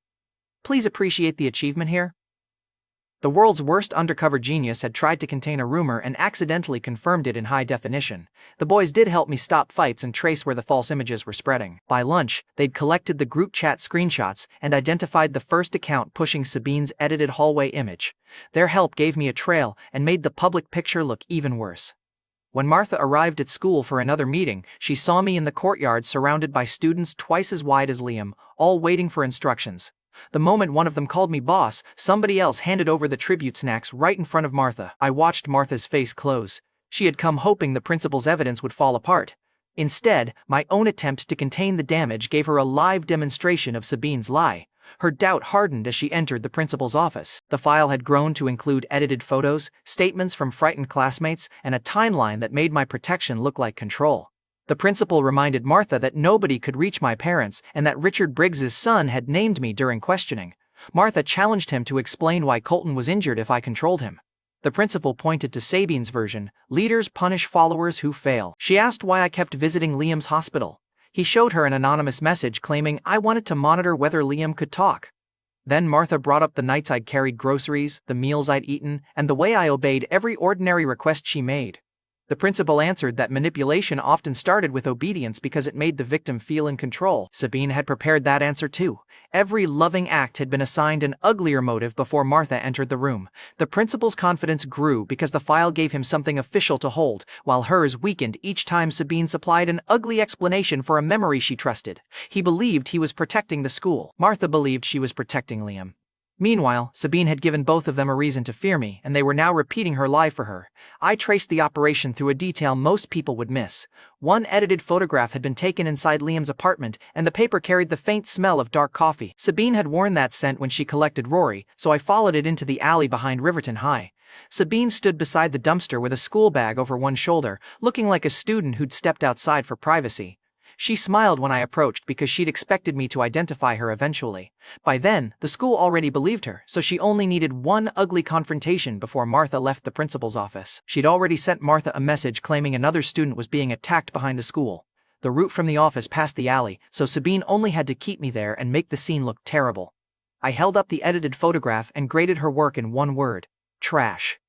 Sabine took criticism badly and drew a pistol and fired through my school bag, tearing apart my notebook before the next round struck the wall where my ribs had been. I closed the distance while she moved backward, using the narrow alley to keep me from circling. She claimed the photos were already more convincing than my real life.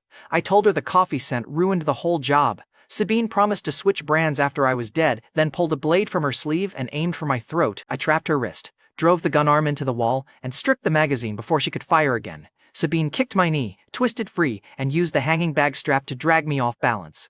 She fired the empty pistol into my cheek like a club, then raked the blade across my sleeve so the blood would be visible from the school door.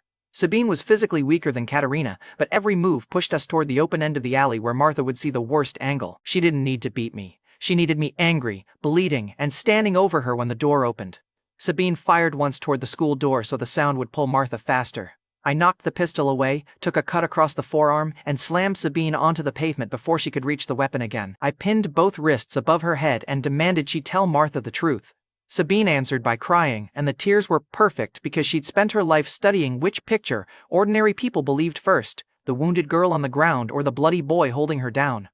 Martha entered the alley exactly when Sabine needed her. She saw my blood, Sabine's tears, and my hands around the strategist's wrists. Sabine screamed that I'd attacked Rory, beaten her when she tried to intervene, and threatened Liam for refusing to join my gang.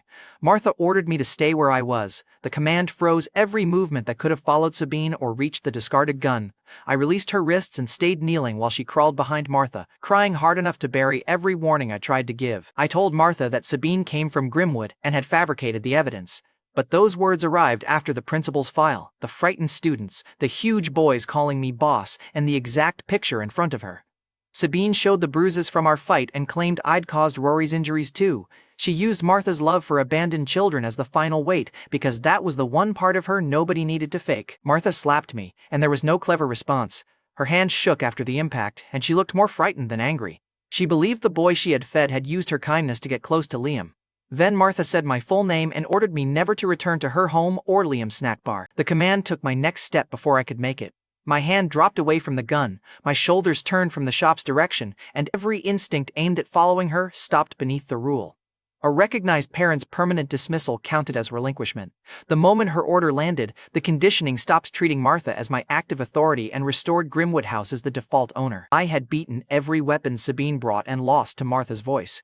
Katerina arrived at the alley wearing the older woman disguise from the custody attempt. Martha still believed she was my estranged mother. Katerina placed one hand on my shoulder and ordered me home. My body stood while Sabine's tears stopped the moment Martha turned away. She had won the operation from the pavement, and the smile she gave me was small because she knew the size of the damage didn't need decoration. Martha walked back toward the school without looking behind her. I could hear her crying only after the door closed. Inside the hallway, she pressed the same hand that had slapped me against her mouth and kept moving because students were watching. The principal tried to reassure her that she had made the safe choice. Martha didn't answer because safety had never required her to leave a boy standing behind an alley command before, and the silence showed the doubt had survived even while the order held. Sabine stood, wiped her face, and picked up the pistol. She was limping from the fight, but the physical cost meant nothing beside the ownership transfer. Katerina watched me rise under command and experienced the possessive relief of somebody recovering a stolen weapon. The buff boys arrived too late. Their leader saw Martha leave, saw me beside the fake older mother, and asked whether he should stop her. Grimwood's order had already taken my choices. I told him to go home. For the first time, he obeyed without mistaking it for a gang command. At Grimwood House, Director Vaughn dropped to his knees when Katerina reported the result. The holy lunatic celebrated Sabine's psychological victory as proof that the 3 commands could still reclaim any child. He praised Martha's love for making the rejection powerful enough to sever the bond. Back in Riverton, Katerina tested her restored authority with food. She ordered me through pineapple pizza, mint ice cream, and spicy noodles hot enough to restart the supermarket war. Then she made me describe each bite as delicious because, in her mind, shared taste proved we belonged together. Sabine sat nearby with ice on her wrist and graded the test like a strategist. Every time I swallowed without resistance, she checked another box in her head. Command authority restored, emotional bond disrupted, retrieval complete. Director Vaughn listened through a call and praised the efficiency while ignoring the fact that the menu sounded like revenge against digestion. Katerina escalated by mixing the mint ice cream into the noodles and ordering me to finish the bowl without water. Even Sabine looked offended, which says a lot about the cuisine inside this professional cult. When Katerina finally allowed one drink, I obeyed so quickly that the satisfied burp made her smile. The instant obedience was exactly what she wanted to see.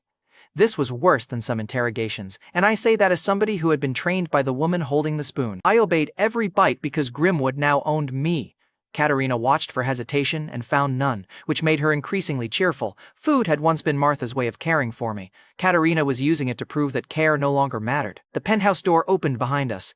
A wheelchair rolled across the polished floor, and a familiar bandaged voice asked whether number 1 remembered the chandelier. Richard Briggs rolled into the penthouse with both legs hidden beneath a blanket and half his face wrapped in fresh bandages. The chandelier had crushed his lower body and kept him in surgery for weeks, but it hadn't killed him. I looked at the wheelchair, the bandages, and the expensive suit tailored around both. That's a lot of cosplay for a man who said I was harmless. Richard's hand tightened on the armrest. The corporate cleanup freak had returned as a wheelchair psycho, and the injury had removed every remaining trace of caution. Richard was Grimwood's local financier, and he made sure the room could see what his money had purchased. A black Grimwood visitor badge hung from his coat, a service elevator key sat beside Colton's photographs, and armed men waited beyond the penthouse doors under temporary access passes. He believed the badge made him a customer. Grimwood considered him useful equipment with a bank account. You can probably see why this partnership was built to end in gunfire. Richard spread Colton's injury photographs across the table and demanded a price for punishing me. Katerina answered by aiming an Uzi at his chest and reminding him that Grimwood's property remained off limits. Colton was protected under their deal. I belonged to Grimwood, and any attempt to damage either would leave the partnership with fewer surviving partners. Richard backed down just enough to stay alive, then placed 2 more photographs beside the first set. Martha leaving the snack bar and Liam lying in his hospital bed.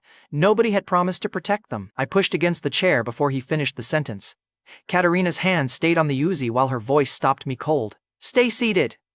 My body obeyed, and Richard watched the strongest weapon in the room fail to stand while he tapped Martha's photograph with one finger. The threat had become physical without anybody needing to explain a contract. At Liam's snack bar, Martha was regretting the rejection before the swelling left her hand. She replayed my bruises, my obedience, and Sabine's tears, trying to decide which memory she had misunderstood. While slicing vegetables, she cut her finger and barely noticed the blood. She reached for my usual bowl twice, remembered the order that had banned me from the shop, and left it beneath the counter. Then she opened our message history and found nothing dramatic. Requests to carry groceries, bring Liam home, eat before leaving, and stop stealing fried snacks from the cooling rack. Martha typed an apology, deleted it, and tried again. She wanted to ask why I obeyed her so quickly, but the question looked cruel after she'd used that same obedience to send me away. Her thumb hovered over my name while the empty seat I normally stole stayed in front of her. Before she could decide whether to send anything, a customer entered carrying a folded umbrella. He ordered the cheapest item, accepted Martha's extra food, and kept one hand near the knife hidden inside his coat. Richard had sent him to kill her quietly. Martha set down the plate. The customer thanked her, waited until she turned toward the register, and began drawing the blade. Then the hospital called, and Martha grabbed the phone and heard that Liam had awakened. She left the shop before wrapping her finger, apologized to the customer, and ran toward Riverton Medical Center with blood spotting the side of her hand. The bowl she had prepared for the customer remained on the counter beside the unsent message to me. He looked at both, understood she would return after seeing Liam, and chose to follow instead of forcing the kill after his target had already reached the street. His patience kept the order alive and placed him close enough to report the family reunion. The assassin watched her go and followed. Richard's original order had been simple, but the opportunity had changed. Mother and son could now be taken together. At the hospital, Liam looked smaller than he had at school. Tubes ran beneath his blanket, bruises covered his face, and every movement hurt. The important fact was that he was awake. Martha entered the room, and Liam saw the cut on her finger before he managed a greeting. He remembered the last thing he had done before Colton's attack, humiliating the mother who had only wanted him to have a friend. During the unconscious hours, Liam had replayed that argument more clearly than the fall. He'd imagined Martha waiting at the shop, cleaning the bowl, Colton later used to humiliate him, and wondering why her son hated being seen with her. The moment he woke, he used the chance he thought he'd lost and reached for her bleeding hand. Liam apologized for the shop, the food, the cruel words, and every second he'd spent pretending her love embarrassed him. He admitted that Colton had found the store because Liam kept looking over his shoulder on the walk home, and he blamed himself for bringing the danger to her door. Martha sat beside him, held his face, and told him Colton's cruelty belonged to Colton. Liam never had to earn being her son, and he didn't have to carry a rich bully's choices just because shame made the weight feel familiar. The two of them cried without trying to hide it. Liam asked whether the shop was still open, Martha nodded, and then he asked whether I had been there. She hesitated long enough for him to understand something had happened, but she refused to place that burden on him while he could barely sit up. Instead, she promised they would talk after he recovered. The promise gave Liam a future beyond the hospital bed. Outside the room, Richard's assassin watched Martha hold his hand and reported that both targets were together. He asked whether he should enter while the corridor was clear. Richard looked across the penthouse at me, still seated beneath Katarina's command. He could have ordered the kill immediately, but that would deny him the sight of my reaction. So he canceled the easy assassination and ordered both targets taken, wanting the strongest weapon in Grimwood to feel the helplessness Colton had felt on the stairs and Richard had felt under the chandelier. Katarina had been warned weeks earlier at Ironclad Services. The local coordinator had served her coffee and called Richard rich, emotional, and impossible to contain. She pointed to the supermarket damage, the ruined banquet hall, and the number of cleanup crews his family had already burned through, then warned that revenge would beat discipline the moment he saw a meaner option. Katarina dismissed the warning because his buildings and security passes were useful. The coordinator called that answer unprofessional, so Katarina finished the coffee out of spite and left without changing the deal. Now Richard used the access badge and service key sitting on the table. The coordinator had been right, which would have been more satisfying if the betrayal weren't happening to us. A guard wearing Richard's access badge reported the security breach downstairs, and Katarina left me under the same order while she checked it. The moment the penthouse door closed, the service key turned behind me. A man entered carrying a food tray, and I saw the needle between his fingers before the second guard caught my shoulders. I shifted, trapped the tray with one foot, and nearly knocked the syringe away, but, "Stay seated," blocked the full movement. The first man drove the sedative into my neck while the second locked the chain around my arms. I tried to bite through the first guard's hand, so he jammed a folded towel between my teeth, and both men forced my head back against the chair. No parent or authorized instructor was under lethal threat, which left me only suppressed defense. Richard's men had studied that gap and kept every blow below the threshold that might create a qualifying threat. They dragged me through the service corridor before the drug finished spreading, covered me with a patient blanket, and presented me as an injured guest. The staff at the private elevator saw Richard's badge, saw the blanket, and moved aside without asking why the patient had chains under the sheet. By the time Katarina returned, the chair was empty. She found Richard's guards gone, his contract phone abandoned, and a message announcing that the deal had changed. Katarina destroyed the penthouse before finishing the recording. Glass doors shattered, furniture crossed the room, and one luxury wall received enough bullets to become ventilation. When Ironclad heard the report, the coordinator didn't bother saying she'd warned Katarina. The ruined penthouse said it for her. I woke inside a moving truck with my wrists bound, ankles chained, and a gag tied behind my head. Richard sat opposite me in his wheelchair, while two armed men kept their boots against my shoulders. The truck smelled of fresh paint and medical sedative. Richard had mounted anchor rings to the floor and chosen chains too short for me to stand. A camera faced the center of the cargo space because he wanted a recording of whatever came next, while one guard kept watching my hands after seeing the alley footage where I reset my shoulder. He still believed chains made that irrelevant. I tested each link without looking down. The left ankle ring had been welded twice, the wrist chain had no slack, and both guards kept their boots against my shoulders whenever the truck turned. Richard had planned the display carefully, which only made his need to talk about it more pathetic. The rules kept me still. Grimwood was my default owner, Richard was only a hostile outsider, and no current parent or authorized representative stood beneath an immediate threat. And if you're wondering why I didn't simply break the chair, that was the answer. Without a command, the second command locked away the part of me that could break the truck open. Richard leaned forward and stroked my hair like he was examining a purchase. He admired the conditioning, wondered aloud what Grimwood would charge, and imagined buying me after this was over. One guard laughed and asked what use Richard had for a weapon that couldn't move. Richard corrected him, explaining that the restraint was the valuable part. Strength could be hired, but obedience this complete could turn a person into a threat against anyone the owner disliked. I memorized every guard, knot, route change, and weapon inside the truck. The second command could block my full output. It couldn't stop me from preparing for the instant somebody made the wrong threat. Then he described the order he wanted to give. First I'd kill Martha, then Liam, and after that I'd kneel beside Colton's bed and apologize for every injury. I couldn't strike him. I could only stare while he enjoyed the silence. Richard promised the school would be prepared, the family would be waiting, and I'd watch everything before he decided whether to buy or torture me. The truck turned toward Riverton Medical Center, where his men were already clearing the floor around Liam's room. At Riverton Medical Center, Liam sent Martha to find a bandage for her cut finger. The nurse's desk outside his room was empty, the lights along the corridor had been disabled, and every staff member on that floor had been intercepted or driven downstairs by Richard's men. Martha stepped into the dark hall and called for help. A suited man came from behind the supply cart, caught her before she could turn, and pressed a cloth over her mouth. She fought long enough to knock the cart sideways, but the sedative took her knees. The fallen cart scattered bandages across the floor. One roll stopped beneath the nurse's desk, exactly where Liam would later look for his mother and find only the sign of a struggle. The suited man lifted Martha, checked the corridor, and signaled the transport team waiting at the service elevator. Inside Liam's room, the disconnected monitor began beeping from its backup battery. Liam called for Martha once, then louder, and understood from the silence that the hospital had become part of the attack. While Martha was carried toward the service elevator, Richard entered Liam's room. He rolled beside the bed and introduced himself as Colton's father. Liam already knew enough to be afraid, but Richard explained the part his son had failed to finish. Leaving Liam alive meant witnesses, medical claims, and a mother who refused settlement money, so the cleanup had to be repeated. Liam reached for the call button. Richard's guard pulled it from the wall. Then gunfire broke the window. Katerina came through the glass on a zipline, landed inside the far corridor, and cut the first two gangsters down before her boots stopped sliding. She had tracked Richard's convoy to the hospital, and fury had removed her interest in subtle entrances.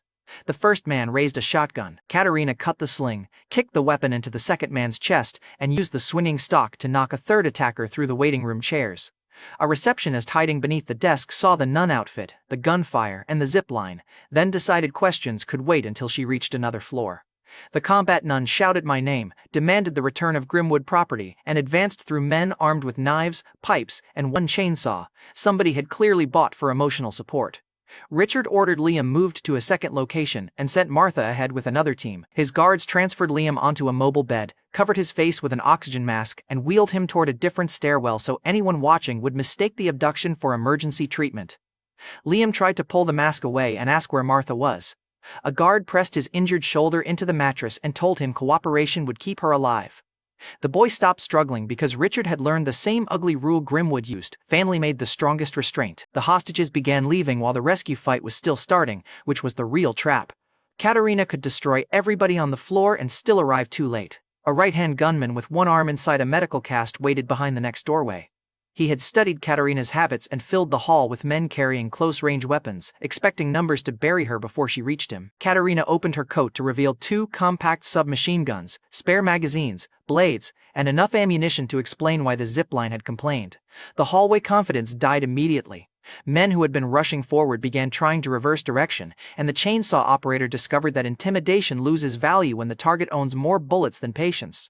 The right-hand gunman had promised them Katerina would carry only concealed blades. 3 men had bet money on who would take her down first. The moment both guns appeared, the man holding the bets shoved the cash into his pocket and became the first person seeking cover. Katerina fired in controlled bursts, drove the front line into cover, and advanced behind the overturned supply cart.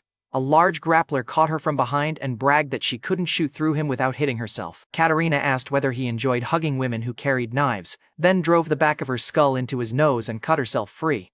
The playful part ended when the right-hand gunman brought me into the hall. I was still bound and gagged between two guards. The cast gunman pressed his hidden pistol against my head, and Katerina stopped firing because Grimwood wanted number one alive. He had built the moment carefully. My captivity would freeze her, her hesitation would expose her, and the cast made his shooting hand look useless. Then he fired through the plaster. The round struck Katerina in the thigh and dropped her against the wall. The gunman laughed, pointed at her head, and promised the next shot would finish the job as she moved. Quick reminder before this goes sideways, Martha's permanent dismissal had restored Grimwood House as my default parent. Katerina was its authorized instructor. A lethal threat against her therefore counted as a threat against the owner I was conditioned to protect. I spat out the gag and asked the gunman to repeat himself. He mistook the request for panic. The cast gunman pressed the hidden barrel harder against Katerina's direction and explained that her death would happen first, then mine. His men laughed because the hostage was still chained and the instructor was bleeding. Katerina understood the rule 1 second before they did. Her eyes shifted from the gun to me, and the anger on her face turned into anticipation. He leaned closer, called Katerina dead, and promised to put the bullet through her skull. The third command activated. I broke the first guard's wrist, drove the second into the wall, and used the broken chain between my cuffs to pull both men off balance. The cast gunman tried to fire, but I caught his arm, twisted the hidden pistol toward the ceiling, and smashed the cast against the doorframe until the weapon fell out. The plaster split and exposed the mechanism he had hidden inside, a short pistol, spare round, and trigger line running beneath his fingers. He had spent days building the surprise. The third command dismantled it in one movement. His face changed before anybody else moved. The genius trap had armed the hostage. I kicked the pistol beneath a gurney and launched the gunman into the men rushing from the stairs. The nearest man swung a metal bar at my head, so I stepped inside, took his teeth with the elbow, and sent the bar into the knee behind him. From the other side, an attacker tried to pin me against the medication cart. I opened one drawer into his stomach, caught the tray that fell from above, and used it to redirect a knife into the wall. Then I slammed the cart forward and trapped 2 men between it and the nurse's station. Behind them, the cast gunman crawled toward his weapon. Katerina shot the floor beside his hand and told him to stay useful by remaining alive for my questions. He obeyed immediately, which showed what a clear command and a bullet crater can accomplish. The hospital supplied everything else. A thug reached for a syringe tray. I reached it first, drove an uncapped needle into the flesh beneath his eye, and told the room the free clinic had opened. His scream broke the formation before I threw the remaining syringes into hands, shoulders, and thighs. One man ripped a syringe from his sleeve and charged anyway. I caught his wrist, pressed the plunger into his own thumb, and asked whether he'd filled out the paperwork. He folded before answering, and the others decided the needles were poisoned. They held ordinary saline, but panic worked faster than chemistry. The gangsters had entered believing I was restrained property. Now half of them were hiding behind doors while the other half discovered medical equipment had terrible bedside manners. One man charged with a portable drill. I trapped the bit in a bed rail, ripped the machine free, and used the vibrating handle against the jaw of the next attacker. His partner watched the teeth hit the floor and immediately chose unemployment. Katerina, bleeding against the wall, was thrilled. She believed I had broken free because I couldn't tolerate seeing her hurt. That misunderstanding would become useful in about 2 minutes. The chainsaw operator finally pushed through the retreating crowd. He revved the blade, shouted that nobody could dodge in the narrow hall, and charged behind a reinforced stretcher. I let him come, and at the last second, I stepped onto the wall, vaulted behind him, and locked both arms against the stretcher straps. Then I kicked the wheel release and shoved the entire setup downhill through the corridor. The chainsaw kept running while his own allies scattered, tripped, or climbed over one another while the stretcher plowed through their line. The operator screamed that the machine wasn't a toy. The stretcher clipped the hidden cast gunman and spun him into an open patient room. A gangster behind the double doors tried to shut them, but the chainsaw bit into the frame and forced everybody on the other side to retreat. The weapon Richard's men had brought to terrify Katerina became the loudest announcement that their trap had failed. I told him it was his turn to share. The stretcher hit the double doors and stopped with 6 men trapped beneath or beside it. The remaining gangsters ran, leaving weapons, phones, and their professional pride across the floor. Richard's fleeing men left broken phones and open doors that exposed the service elevator the hostage teams had used, while the hallway battle held Katerina in place. A wounded guard crawled toward that elevator and started giving up routes before I touched him, while a gangster at the nurse's station called Richard and reported that the gagged kid had destroyed the whole floor. Richard immediately accelerated the hostage transfer. I caught the cast gunman before he escaped and demanded Martha's location. He tried trading the route for protection from Katerina, but she raised one gun and reminded him that bargaining started with information. All he knew was that Martha had been moved in the first van, while Liam was transferred separately under Richard's direct order. The useful details included the vehicle colors, the service exit, and the traffic route Richard's team normally used. I took the useful details and left the man tied to the broken stretcher. The route pointed forward, but I had won the hallway after both people I cared about were already gone. Katerina ordered me to leave with her. Grimwood's mission was to recover its property, not rescue Martha. And look, the bandage came with a plan. I knelt beside Katerina, tore fabric from a clean sheet, and wrapped her thigh with exaggerated care. My voice stayed low while I pulled the knot tight and used every old student response she had trained into me. Then I apologized for making her worry, called myself her loyal student, and promised to punish everyone who had hurt her if she helped me reach the hostages. Katerina knew I could manipulate targets. She had taught me, but possessive pride wanted the performance to be real, and the sight of me kneeling after choosing to save her made that belief irresistible. Her posture softened, her hand rested on my head, and she mentally recast Martha as the temporary distraction that had kept her favorite student away. The unhinged sleeper agent performance worked because Katerina wanted to believe it. She looked at my hands on the bandage, rewrote the entire massacre as devotion, and decided Richard had attacked something that belonged to both of us. I had used Grimwood's ownership to fight Grimwood's enemy. Now I used Katerina's obsession to redirect the mission. She agreed, and Ironclad pulled the route from traffic cameras while we left the hospital. The coordinator matched the service elevator footage to one of Richard's vans and followed it through 3 intersections. She stopped the explanation when the school appeared, because only the location mattered now. Katerina loaded a fresh magazine while I tightened the bandage around my wrists. We had a destination, no confirmation, Liam and Martha were together, and no time to recover from the hospital. Richard was waiting there with my family and 2 mercenaries who listed bear hunting among their qualifications. Richard woke Martha inside Liam's classroom at Riverton High.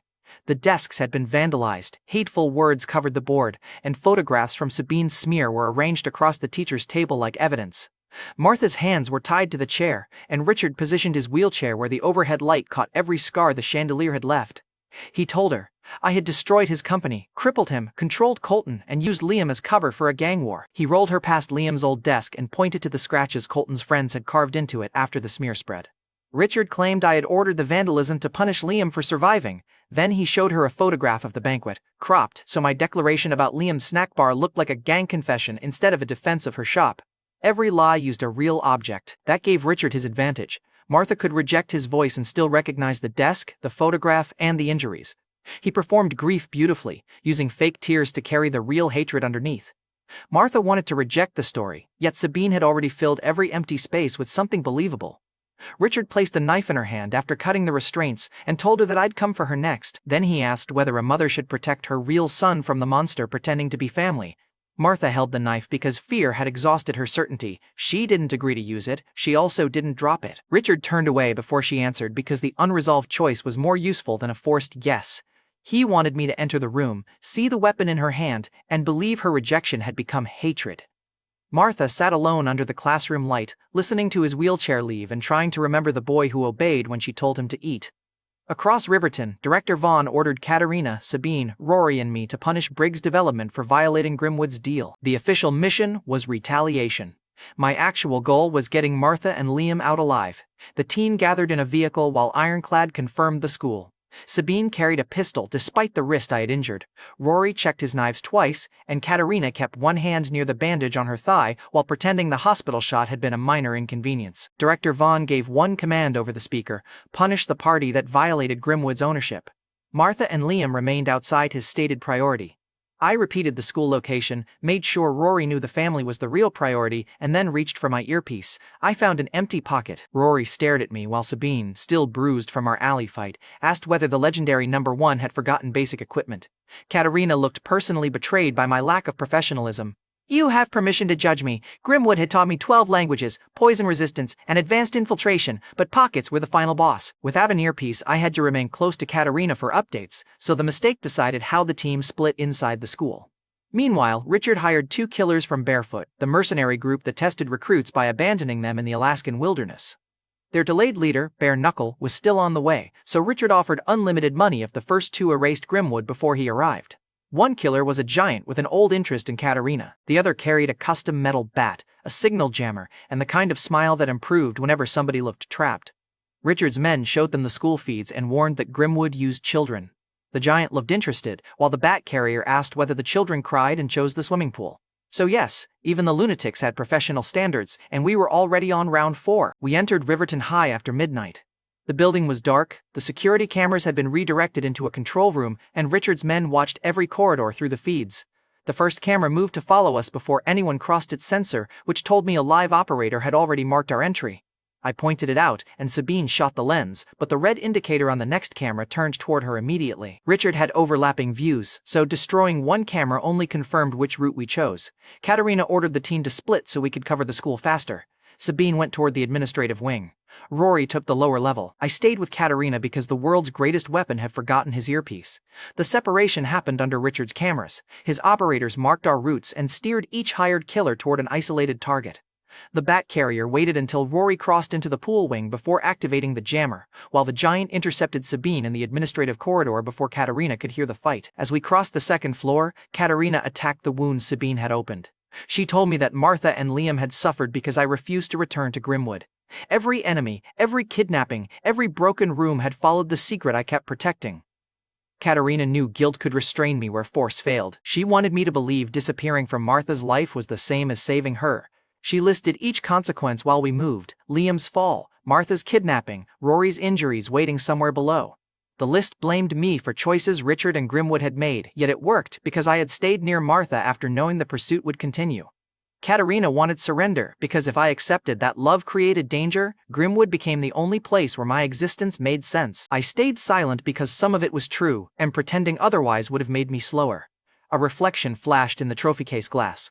I grabbed Katerina and pulled her down as a suppressed round crossed the space where her head had been. The shot broke the glass behind us. Then the giant stepped into the corridor carrying Sabine over one shoulder, and that was when I got his name: Brock Maddox, Barefoot's second-in-command, code-named Grizzly.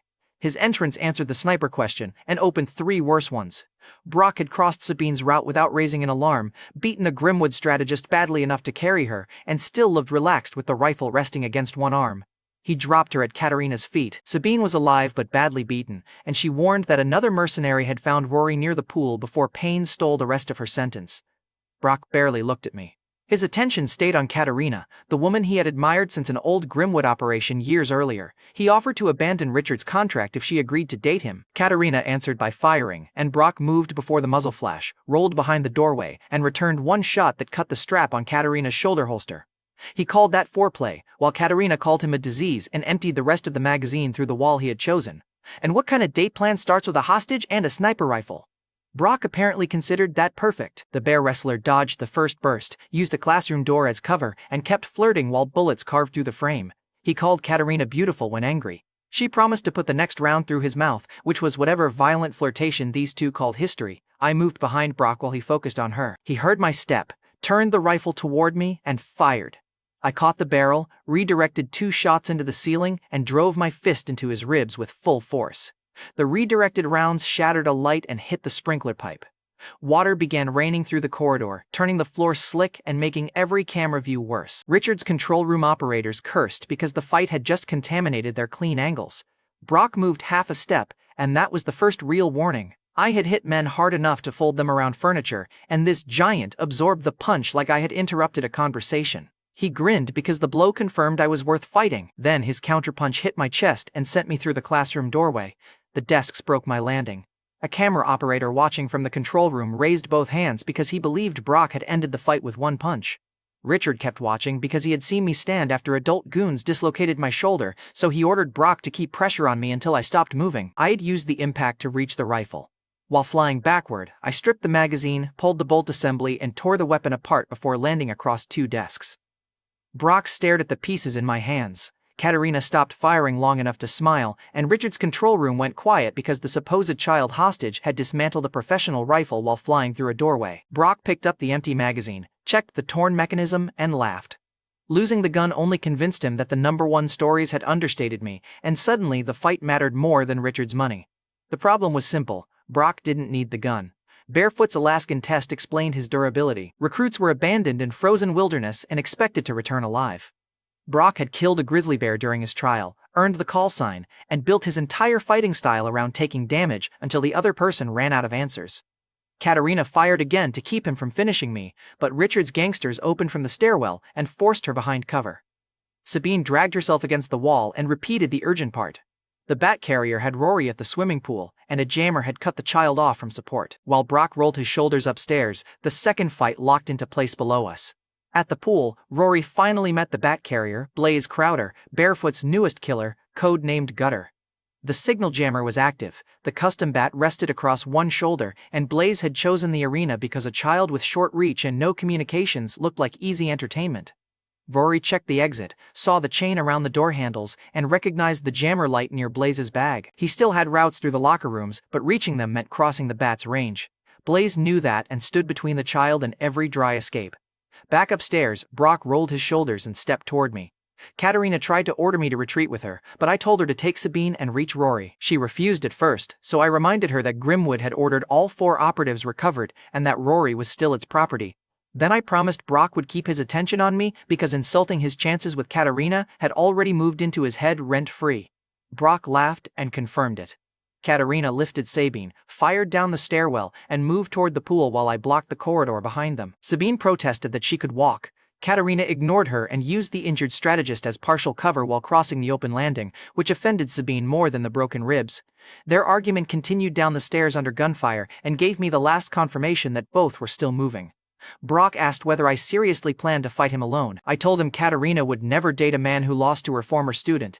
His smile sharpened, and down at the pool, Blaze opened the bag holding his bat accessories, while Rory's dead communicator blinked once and went dark. Brock's first close-range attack carried a surprise inside it. I blocked his fist, felt a sharp line open across my arm, and saw the broken edge of his rifle's firing mechanism clenched between his fingers. Disassembling the gun had removed the bullets. It had also handed a bear wrestler a jagged piece of steel, because even my good decisions occasionally arrived with customer complaints. Brock drove me backward through the classroom while using the fragment like a short blade. He used the desks to restrict my footwork, kicking one into my retreat and forcing me to block while the steel fragment kept cutting closer. I knocked a chair into his knee, but he walked through it. Then I threw chalk dust into his eyes, and he closed one eye while advancing. Raw resistance was getting me nowhere, so I attacked the easier target, his obsession with Katerina. I told him she had laughed after their last meeting. I claimed she called him a mountain with abandonment issues. The first line irritated him, the second made him swing harder. Brock demanded to know the exact words she used. I told him Katerina considered his date proposal a symptom and had asked whether Barefoot offered medical coverage. I made that part up, but it sounded enough like her to work. His next attack tore through the desk instead of my ribs. The camera feed caught the mistake, and Richard's operator stopped calling the fight controlled. Brock's professionalism was losing ground to jealousy. The harder swing exposed his arm. I stabbed 2 pens into the muscles near his elbow, wrapped my jacket around his face, and slipped through the office door before he tore the fabric away. Brock ripped one pen free with his teeth and snapped the other against the wall. Most people would have slowed down after finding office supplies inside their arm. That only made him more interested, which is why fighting specialists with hobbies is exhausting. Brock followed the blood trail into the room, excited rather than cautious. He knew I was injured, knew my ribs had taken the earlier punch, and believed the guilt Katerina planted would finish what his strength started. Brock called for me by the civilian name first, testing whether Zane would answer. Then he used Apex, hoping the legend still carried enough pride to draw me out. I stayed silent and watched his reflection move across the dark computer monitor. For a few seconds, I hid behind the office cabinets and listened to him search. This was the part where running would have been easier. Katerina's accusation had found the truth I hated. My presence had pulled Grimwood, Richard, and Barefoot toward ordinary people. Hiding my identity had protected me, but it hadn't protected Liam. Leaving Martha might reduce one danger and guarantee she faced the rest alone. So I stopped treating disappearance as responsibility. If my choices had helped bring the violence, then my next choice had to end the man standing between me and the family I had already failed once. Brock committed to the office doorway. I read the angle, stepped outside his sightline, and trapped his extended arm against the metal frame. Brock tried to pull back, but the doorway converted his strength into leverage against himself. I hooked my ankle behind his heel, shifted my weight beneath the shoulder, and drove upward. The elbow bent backward until the joint broke. The sound finally erased his smile. In the control room, Richard's operator leaned away from the monitor, as if distance from the screen could protect his own arm. Brock looked at the injury once, then looked at me with something closer to respect than anger. I climbed his back before he could grab me, hooked one arm under his chin, and drove my knee into his face. Brock crashed through a desk, stood again, and called me Apex for the first time. Respect changed his voice as he stopped joking about my size and started measuring my footwork. Meanwhile, the pain in his broken arm made him remember the first time he had heard the name number 1. Years earlier, during a Grimwood operation in Anchorage, Katerina supervised 4 child assassins attacking a fortified compound. They cleared the building before the local mercenaries reached the courtyard, and she still criticized the footprint they left, the 3 seconds they wasted, and the amount of explosive force used on a door that no longer existed. Katerina recorded their times while bullets struck the concrete around her, correcting every delay as if the gunfire were background noise. Young Brock had been hired on a separate security contract. He watched Katerina walk through the gunfire to correct a child's grip and decided competence looked attractive enough to become a long-term problem. The children had destroyed the target, and Katerina still criticized their timing and posture. Smoke filled the building during extraction, and a collapsed beam trapped the smallest trainee. Katerina crossed the fire, covered the child's face with her own coat, then dragged the whole team outside while still correcting their posture. Young Brock watched her emerge carrying a child under one arm and enough weapons under the other to make professional conversation impossible. He offered to carry the injured trainees. Katerina ordered him to carry the ammunition instead because the children had completed their own mission. Brock obeyed, then spent the extraction asking whether she was available after work. She threatened to leave him inside the burning compound. He heard that as progress, which explains far too much about the man attacking me years later. He had been a barefoot recruit then, already huge, already dangerous, and instantly down bad. Katerina dismissed his flirting and mentioned the only child who had ever scarred her during training. That child was Apex, Grimwood's lost number 1, identified by a tattoo beneath his shoulder. Back in the school office, my torn shirt exposed the mark.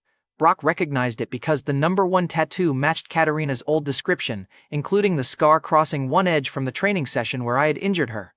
That visible proof answered the question the punch and technique had already raised. The missing Grimwood legend was standing in front of him.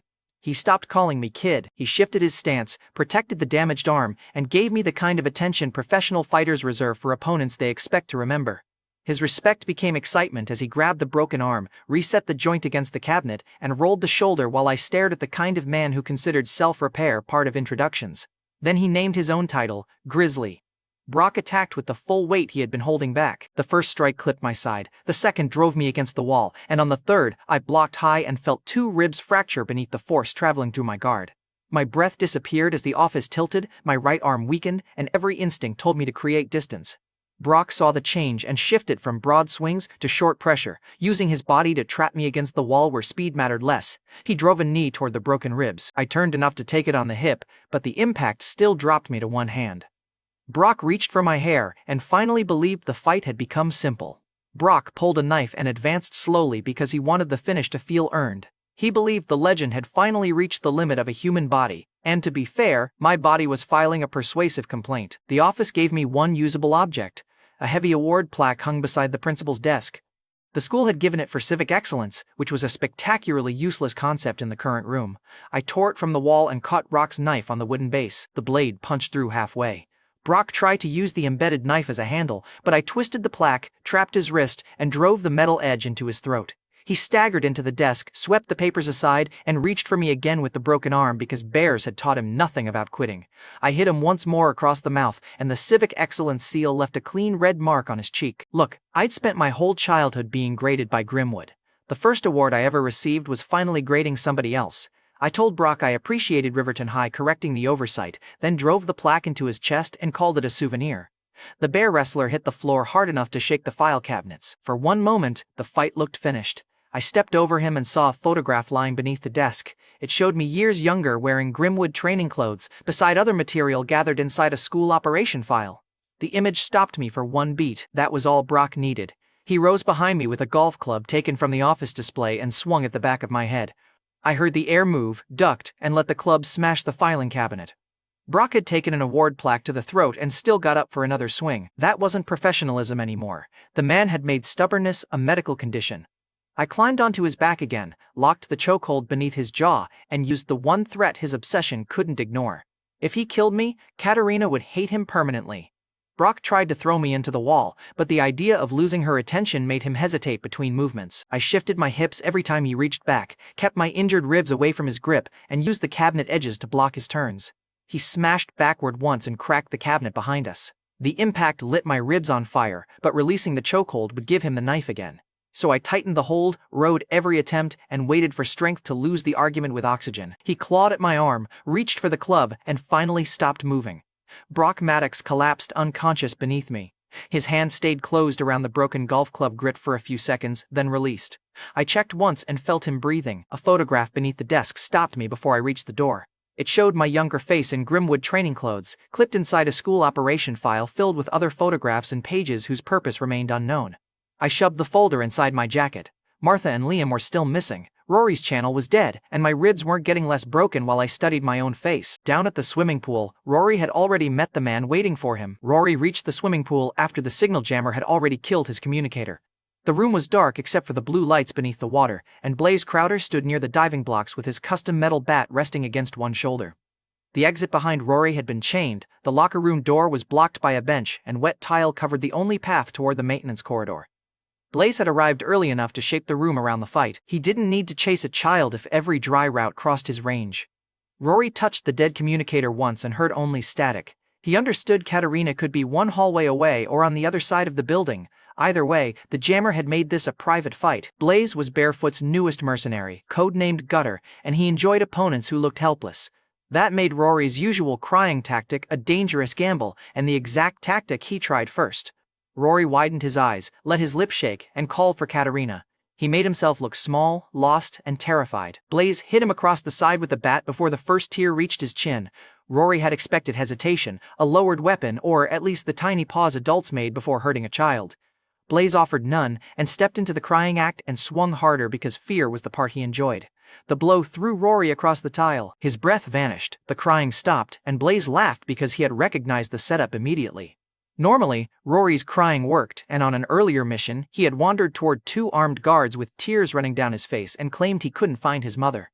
The first guard lowered his weapon while the second crouched to check his sleeve. Rory asked for water and let his knees shake. When the first guard reached for a bottle, Rory used the man's wrist to redirect the second guard's gun.